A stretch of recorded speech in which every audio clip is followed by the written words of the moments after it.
Welcome to another episode of Done is Better Than Perfect. I'm your host, John Grubbs.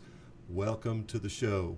Now, before we get into our topic, I've got some interesting, information to share with you that I think you'll find it funny, if not ironic. So, these are fun facts about millennials according to Best Life magazine. In 5 years, millennials will make up 75% of the global workforce. Wow, 3 out of 4. 84% of millennials say making a positive difference is more important than professional recognition. Millennials make 20% less than their parents did at the same age. Over 1/3 of millennials have over $30,000 in student loan debt. $30,000. Millennials are more concerned about having a place to live for their dogs than having children or getting married. Millennials have the highest percentage of people with 4-year degrees.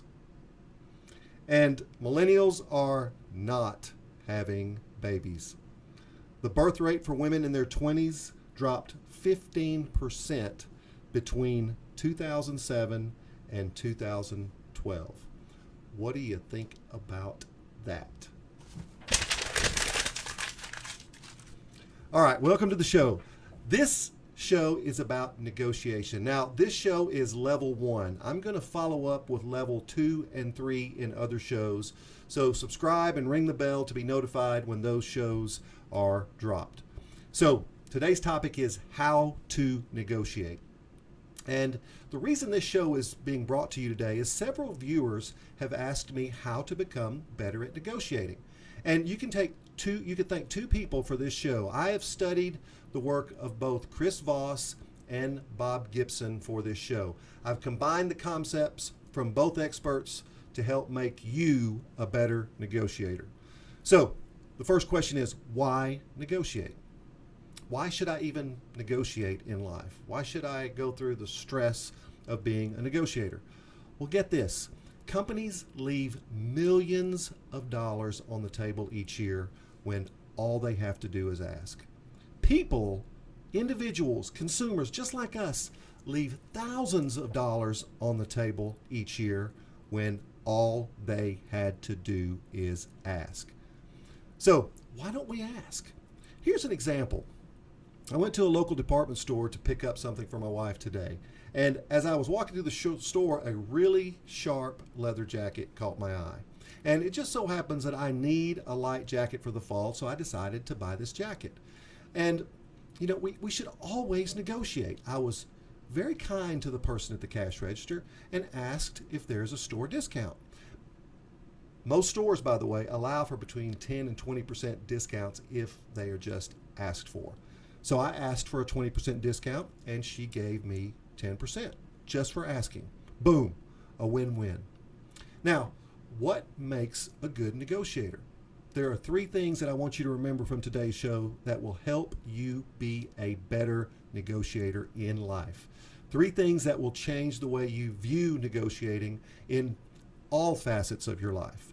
The first is mindset. What is our mindset when we enter into a situation that requires negotiation? Number 2 is negotiation skills. I'm going to give you some real simple, basic skills today that you can practice at every stage in your life when you get an opportunity to negotiate. And then number 3 is commitment. I will share with you how to be more committed to negotiating so that you end up saving more money or making more money in your life. So let's start with mindset. Do you go into each transaction knowing that it is potentially negotiable? Because if you do, this prevents you from merely accepting an offer at face value. And remember, the worst thing you can get is a no. The best thing you can get is a discount.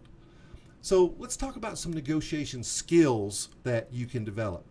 Just like swinging a bat, negotiating is a skill that can be learned. Today, I'm going to share some skill building that will help you get better. So, commitment. If you think about the commitment that you have going into a negotiation, are you committed to finding the best deal? Are you committed to asking for a better deal? Are you committed to the fact that in most cases there is room for negotiation? So let's start with charm. People say, well, charming people can get better deals. Well, that's absolutely true. According to Albert Camus, charm is a way of getting yes without asking any questions. Now, the concept I want you to really stick with today, this is the one that it kind of had the most impact on me. And the concept is called big guy, little guy. Big guy, little guy. Are you the big guy or are you the little guy? And you can say big gal or little gal, but just stay with big guy, little guy. Your willingness to negotiate depends on the perspective you have of yourself. Are you the big guy or the little guy? The big guy has power. The little guy does not. Now, back to our store example. Am I the big guy or the little guy? This store is a large national chain. I am an unknown customer. Think I'm the little guy? Stay with me. The clerk was a young girl. She was likely in high school or college, and I'm just the customer. Still think I'm the little guy? She's paid partly on commission. Who's the big guy?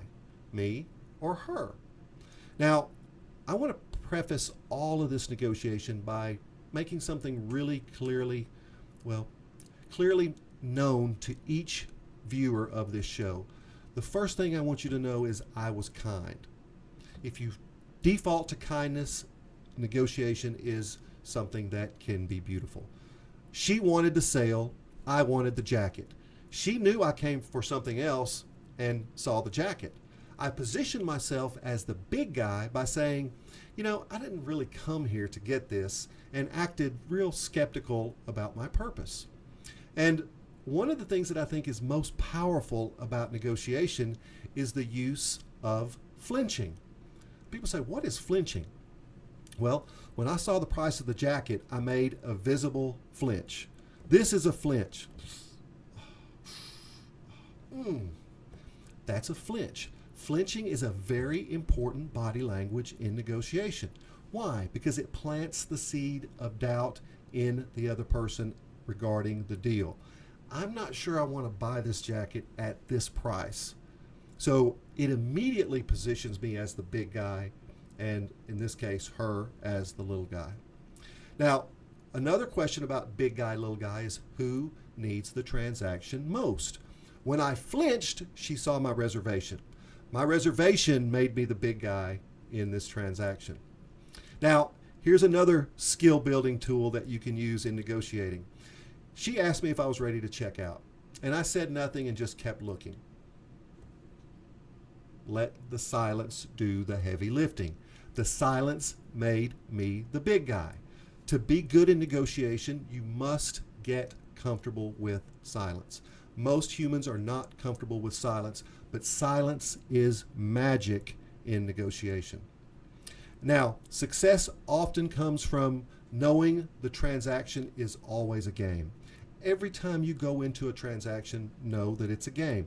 Understanding that power gives advantage to one side.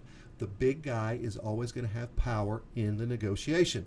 If the discount is built into the price, as it usually is, always seek the win-win. Don't leave money on the table just because you were afraid to ask. That positions you as the little guy, not the big guy. Now, if you are the little guy, you give up money without even asking. You don't even ask for the discount that was built into the deal. You leave money on the table. The big guy wins and you lose just because you positioned yourself as the little guy. So here's the deal. I would have bought the jacket without the discount. I needed it and I liked it. She was a nice girl and I wanted her to have the sale. And all I did was position myself as the big guy and ask. It was a win-win.